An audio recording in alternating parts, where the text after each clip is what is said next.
Good morning friends, आपका स्वागत है कैरियर लैब 247 यूट्यूब चैनल पे। आज है 19 अगस्त 2020 और आज हम लोग 19 अगस्त का करंट अफेयर्स करेंगे। आज के करंट अफेयर से कुछ हम लोग एमसीक्यू डिस्कस करेंगे और इन एमसीक्यू से रिलेटेड जितने भी इम्पोर्टेंट स्टैटिक्स होंगे इन सारे को आज हम लोग डिस्कस करेंगे। तो फ्रेंड्स, आप इस वीडियो को लास्ट तक देखें। लास्ट में मैं आपसे एक क्वेश्चन पूछूंगी और उसका आंसर आपको कमेंट बॉक्स में बताना है। आज के वीडियो का पीडीएफ आप लोगों को टेलीग्राम चैनल पे अवेलेबल करा दिया जाएगा और इस टेलीग्राम चैनल का लिंक मैंने नीचे डिस्क्रिप्शन बॉक्स में दे दिया है। आप उस लिंक को क्लिक करके आज के वीडियो का पीडीएफ डाउनलोड कर सकते हैं। फ्रेंड्स, अगर आप किसी भी एग्जाम की तैयारी कर रहे हैं, चाहे वो बैंक हो, एसएससी हो, रेलवे हो या फिर कोई अदर स्टेट का एग्जाम हो, इन सारे एग्जाम के लिए ये करंट अफेयर काफी इंपॉर्टेंट होने वाला है। फ्रेंड्स, अगर अभी तक आपने मेरे चैनल को सब्सक्राइब नहीं किया है तो मेरे चैनल को जरूर सब्सक्राइब कर लें और इस बेल आइकन का बटन जरूर दबाएं जिससे मेरी अपकमिंग वीडियो की नोटिफिकेशन आपको मिलती रहे। तो चलिए स्टार्ट करते हैं इस सेशन को। आज का मेरा फर्स्ट क्वेश्चन है, हाल ही में सीमा सुरक्षा बल का नया महानिदेशक किन्हें नियुक्त किया गया है? Recently who has been appointed as the new director general of border security force? तो ये है राकेश अस्थाना। तो इसका आंसर हो जाएगा बी। फ्रेंड्स, अभी राकेश अस्थाना जी को सीमा सुरक्षा बल का नया महानिदेशक नियुक्त किया गया है और इनके पहले एसएस देसवाल जी बीएसएफ का अतिरिक्त प्रभार संभाल रहे थे और अब राकेश अस्थाना जी को बीएसएफ का नया महानिदेशक अपॉइंट किया गया है। इस क्वेश्चन से रिलेटेड हम लोग कुछ स्टैटिस्टिक्स देख लेते हैं। बीएसएफ का एस्टेब्लिशमेंट कब हुआ था? 1 दिसंबर 1965 में। बीएसएफ का हेडक्वार्टर कहाँ है? इसका हेडक्वार्टर है न्यू दिल्ली। नेक्स्ट क्वेश्चन है, हाल ही में किस केंद्र शासित प्रदेश में मोटरेबल पुल का उद्घाटन किया गया है? In which union territory have motorable bridges been inaugurated recently? तो ये है लद्दाख। तो इसका आंसर हो जाएगा डी। अभी लद्दाख के लेफ्टिनेंट गवर्नर आर.के. माथुर जी के द्वारा लद्दाख में मोटरेबल पुल का उद्घाटन किया गया है। फ्रेंड्स, इस पुल का निर्माण किया गया है चुगलामसर में सिंधु नदी पे। इस पुल के थ्रू लद्दाख में बुनियादी ढांचा का विकास होगा। फ्रेंड्स, इस पुल का टोटल एस्टिमेट है 8.21 करोड़ रुपीज, यानी सेंट्रल रोड फंड के तहत 8.21 करोड़ रुपए की अनुमानित लागत से इस पुल का निर्माण किया गया है। फ्रेंड्स, अब इस मोटरेबल पुल का उद्घाटन किया गया है लद्दाख में। तो हम लोग लद्दाख से रिलेटेड कुछ स्टैटिस्टिक्स देख लेते हैं। अब हम लोग जानते हैं लद्दाख के बारे में। लद्दाख का फॉर्मेशन कब हुआ था? 31 अक्टूबर 2019 में। लद्दाख का कैपिटल कहाँ है? लेह। और अभी प्रेजेंट टाइम में लद्दाख के एलजी कौन है? राधा कृष्ण माथुर। लद्दाख में लोकसभा का सीट कितना है? 1। नेक्स्ट क्वेश्चन है, हाल ही में किस राज्य सरकार ने कोविड रोगी प्रबंधन प्रणाली की शुरुआत की है? Which state government has recently introduced COVID patient management system? तो यह है पश्चिम बंगाल। तो इसका आंसर हो जाएगा बी। फ्रेंड्स, अभी पश्चिम बंगाल सरकार के द्वारा कोविड रोगी प्रबंधन प्रणाली का शुरुआत किया गया है। फ्रेंड्स, इस प्रणाली के अकॉर्डिंग अगर कोई भी व्यक्ति अपना इलाज सरकारी अस्पताल में करवाता है तो इनके जो भी रिलेटिव्स होंगे वो उस संक्रमित व्यक्ति के वास्तविक स्थिति को जान पाएंगे। और अभी पश्चिम बंगाल की मुख्यमंत्री ममता बनर्जी जी ने कोलकाता के 3 कोविड अस्पतालों में इस प्रणाली का उद्घाटन किया है। फ्रेंड्स, इन्होंने अपने स्टेटमेंट में कहा है कि एक सप्ताह के अंदर राज्य के 84 कोविड अस्पतालों को इस प्रणाली से जोड़ा जाएगा। अब इस कोविड रोगी प्रबंधन प्रणाली को स्टार्ट किया गया है पश्चिम बंगाल राज्य में। तो हम लोग पश्चिम बंगाल से रिलेटेड कुछ स्टैटिस्टिक्स देख लेते हैं। अब हम लोग जानते हैं वेस्ट बंगाल के बारे में। वेस्ट बंगाल का कैपिटल क्या है? कोलकाता। और अभी प्रेजेंट टाइम में वेस्ट बंगाल के सीएम कौन है? ममता बनर्जी। और अभी प्रेजेंट टाइम में वेस्ट बंगाल के गवर्नर कौन है? जगदीप धनखड़। नेक्स्ट क्वेश्चन है, हाल ही में पंडित जसराज का निधन हो गया है, उनका संबंध था? Recently Pandit Jasraj has passed away, he was related to? तो ये एक गायक थे। तो इसका आंसर हो जाएगा ए। फ्रेंड्स, अभी भारतीय शास्त्रीय संगीत गायक पंडित जसराज जी का निधन हो गया है। इन्होंने अपने कैरियर के दौरान कई राष्ट्रीय और अंतर्राष्ट्रीय पुरस्कार प्राप्त किए थे। फ्रेंड्स, इन्हें 1975 में पद्म श्री, 1987 में संगीत नाटक अकादमी पुरस्कार, 1999 में पद्म भूषण पुरस्कार और 2000 में पद्म विभूषण पुरस्कार से सम्मानित किया गया था। तो फ्रेंड्स आपको इनका नाम याद रखना है। इनका क्या नाम था? पंडित जसराज, और ये भारतीय शास्त्रीय संगीत गायक थे। नेक्स्ट क्वेश्चन है, हाल ही में किस राज्य सरकार ने राज्य में एक नए बस स्टैंड को शहीद मदन लाल ढींगरा को समर्पित किया है? Which state government has recently dedicated a new bus stand in the state to the martyr Madan Lal Dhingra? तो यह है हरियाणा। तो इसका आंसर हो जाएगा सी। अभी हरियाणा के मुख्यमंत्री मनोहर लाल खट्टर जी ने करनाल में एक नए बस स्टैंड को शहीद मदन लाल ढींगरा जी को समर्पित किया है, और साथ ही साथ इन्होंने उनके शहीद दिवस पे बस स्टैंड में शहीद की प्रतिमा का अनावरण भी किया है। फ्रेंड, जब हम बात करते हैं मदन लाल ढींगरा जी की, तो ये एक ऐसे महान देशभक्त थे जिन्होंने देश के युवाओं की एकता और अखंडता की रक्षा के लिए काफी बड़ा योगदान दिया था। इस क्वेश्चन से रिलेटेड हम लोग कुछ स्टैटिस्टिक्स देख लेते हैं। अब हम लोग जानते हैं हरियाणा के बारे में। हरियाणा का कैपिटल कहाँ है? चंडीगढ़। और अभी प्रेजेंट टाइम में हरियाणा के चीफ मिनिस्टर कौन है? मनोहर लाल खट्टर। और अभी प्रेजेंट टाइम में हरियाणा के गवर्नर कौन है? सत्यदेव नारायण आर्य। नेक्स्ट क्वेश्चन है, हाल ही में मेघालय के नए राज्यपाल के रूप में किन्हें नियुक्त किया गया है?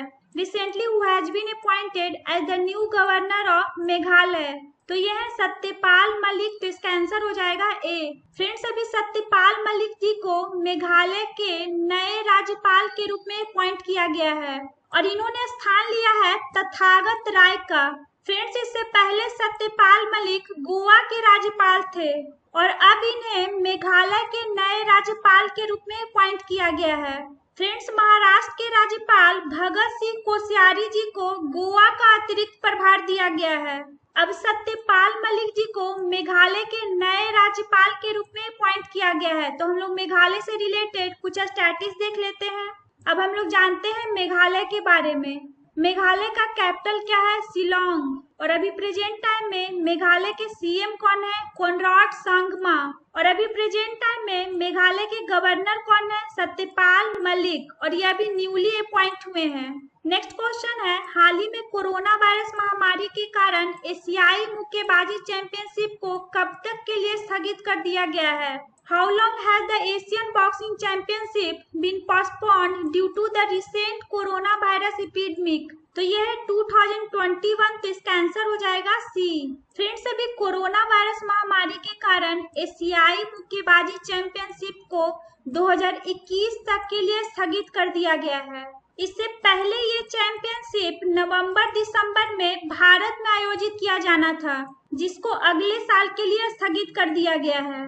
नेक्स्ट क्वेश्चन है, हाल ही में किसने संयुक्त अरब अमीरात के वित्तीय मामलों के राज्य मंत्री ओबैद अल टायर के साथ एक द्विपक्षीय बैठक की है? Who has recently held a bilateral meeting with the United Arab Emirates minister of state for financial affairs Obaid Al Tayer? तो ये है निर्मला सीतारमन। तो इसका आंसर हो जाएगा ए। अभी वित्त मंत्री निर्मला सीतारमन जी ने वीडियो कॉन्फ्रेंसिंग के माध्यम से अपने यूएई समकक्ष ओबैद अल टायर के साथ एक द्विपक्षीय बैठक की है। फ्रेंड्स, इस बैठक में दोनों देशों के बीच चले आ रहे संबंधों को और आगे बढ़ाने पे विचार विमर्श किया गया है, और इसके साथ ही साथ दोनों देशों के नेताओं ने यूपीआई और रुपे कार्ड के क्षेत्र में सहयोग करने पे अपनी सहमति व्यक्त की है। इस क्वेश्चन से रिलेटेड हम लोग कुछ स्टैटिस्टिक्स देख लेते हैं। अब हम लोग जानते हैं यूएई के बारे में। यूएई का कैपिटल क्या है? Abu Dhabi. यूएई की करेंसी क्या है? यूनाइटेड अरब अमीरात दिरहम। यूएई का लैंग्वेज कौन सा है? अरेबिक। और अभी प्रेजेंट टाइम में यूएई के प्रेसिडेंट कौन है? खलीफा बिन जायद अल नाहयान। नेक्स्ट क्वेश्चन है, हाल ही में किस राज्य सरकार ने ग्वालियर चंबल एक्सप्रेसवे का नाम बदलकर श्री अटल बिहारी वाजपेयी चंबल प्रोग्रेसवे करने की घोषणा की है? Recently, which state government has announced to change the name of Gwalior Chambal Expressway to Shri Atal Bihari Vajpayee Chambal Progressway? तो यह है मध्य प्रदेश। तो इसका आंसर हो जाएगा सी। फ्रेंड्स, अभी कुछ ही दिन पहले पूर्व प्रधानमंत्री अटल बिहारी वाजपेयी की दूसरी पुण्यतिथि मनाई गई थी और इसी पुण्यतिथि के अवसर पे मध्य प्रदेश के मुख्यमंत्री शिवराज सिंह चौहान जी ने ग्वालियर चंबल एक्सप्रेसवे का नाम बदलकर श्री अटल बिहारी वाजपेयी चंबल प्रोग्रेसवे करने की घोषणा की है। फ्रेंड्स, जब हम बात करते हैं अटल बिहारी वाजपेयी की, तो ये भारत के प्रधानमंत्री बनने वाले पहले भाजपा सदस्य थे और इन्होंने 5 वर्ष की अवधि तक प्रधानमंत्री के रूप में कार्य किया था। फ्रेंड्स, ये जो ग्वालियर चंबल एक्सप्रेसवे है, ये 6 लेन का एक्सप्रेसवे है जो मध्य प्रदेश और राजस्थान को चंबल क्षेत्र के बीहड़ों से जोड़ता है और अब इस एक्सप्रेसवे का नाम श्री अटल बिहारी वाजपेयी चंबल प्रोग्रेसवे होगा। इस क्वेश्चन से रिलेटेड हम लोग कुछ स्टैटिस्टिक्स देख लेते हैं। अब हम लोग जानते हैं मध्य प्रदेश के बारे में। मध्य प्रदेश का कैपिटल क्या है? Bhopal.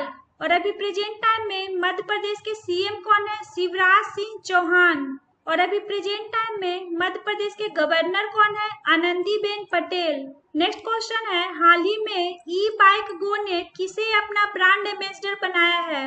Who has recently made E bike go it's brand ambassador? तो यह है हरभजन सिंह। तो इसका आंसर हो जाएगा डी। अभी ई बाइक गो ने भारतीय क्रिकेटर हरभजन सिंह को अपना ब्रांड एम्बेसडर बनाया है। फ्रेंड्स, ई बाइक गो है जो अमृतसर स्थित एक ई मोबिलिटी स्टार्टअप है और इसी ने हरभजन सिंह को अपना ब्रांड एम्बेसडर बनाया है।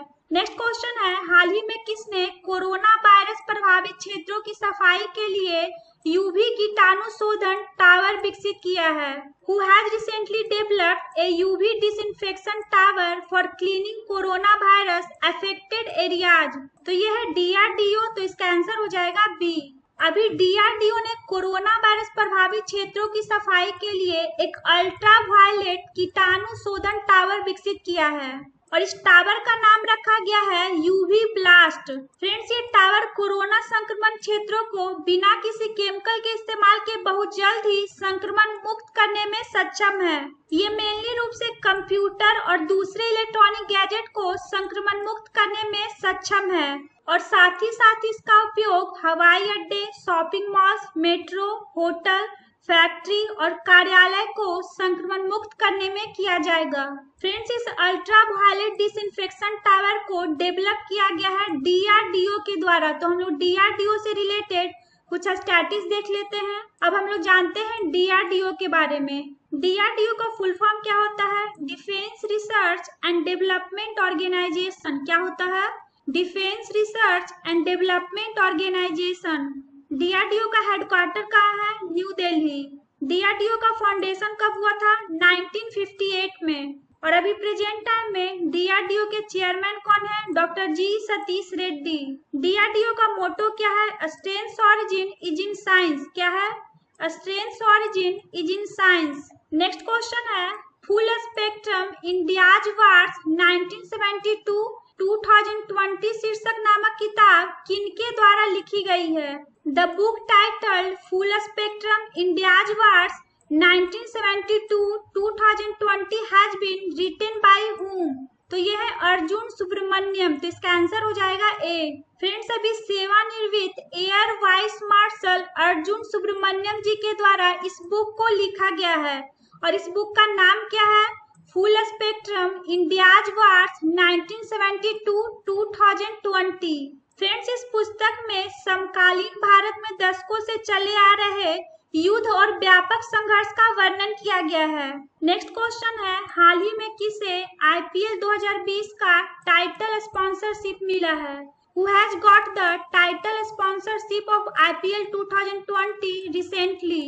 तो यह है ड्रीम 11। तो इसका आंसर हो जाएगा सी। फ्रेंड्स, अभी IPL 2020 के लिए चाइनीज कंपनी वीवो की जगह नए टाइटल स्पॉन्सर का ऐलान किया गया है और उसका नाम है ड्रीम 11। फ्रेंड्स, ड्रीम 11 ने 222 करोड़ रुपए में IPL 2020 सीजन के लिए स्पॉन्सरशिप राइट खरीदा है। इस IPL 2020 के टाइटल स्पॉन्सरशिप में बायजूस का सेकेंड पोजीशन रहा है और थर्ड पोजीशन रहा है अनअकैडमी का।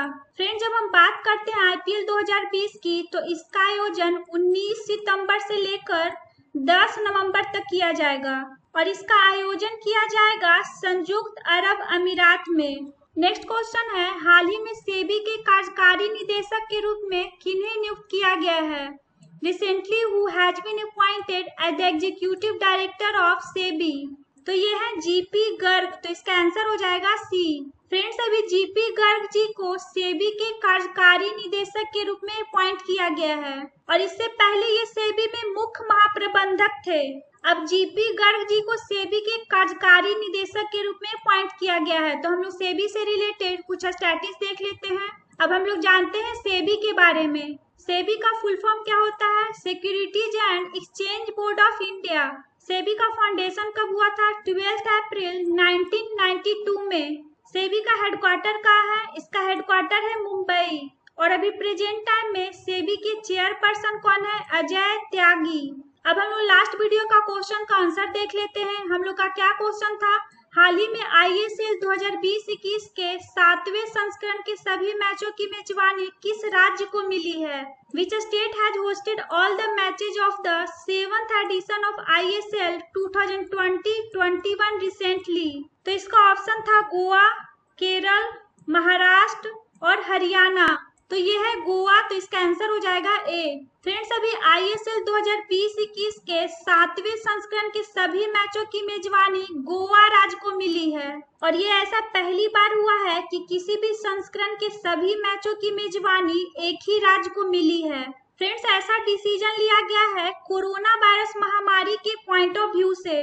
मोस्ट ऑफ स्टूडेंट्स ने इसका आंसर सही बताया है, तो आप इसी तरह आप अपना आंसर कमेंट बॉक्स में कमेंट करते रहें। आप लोगों के लिए आज का क्वेश्चन है, हाल ही में फार्मूला 1 स्पेनिश ग्रांड प्रिक्स 2020 किसने जीता है? Who has recently won the Formula 1 Spanish Grand Prix 2020? तो इसका ऑप्शन है Lewis Hamilton, max Verstappen, Valtteri Bottas और सेबेस्टियन वेट्टल। तो इसका आंसर आपको कमेंट बॉक्स में बताना है। फ्रेंड्स, मेरा ये वीडियो आपको कैसा लगा मुझे कमेंट बॉक्स में कमेंट करके जरूर बताएं और अगर आपको ये वीडियो अच्छा लगा हो तो इसे लाइक और शेयर जरूर करें। Thanks for watching.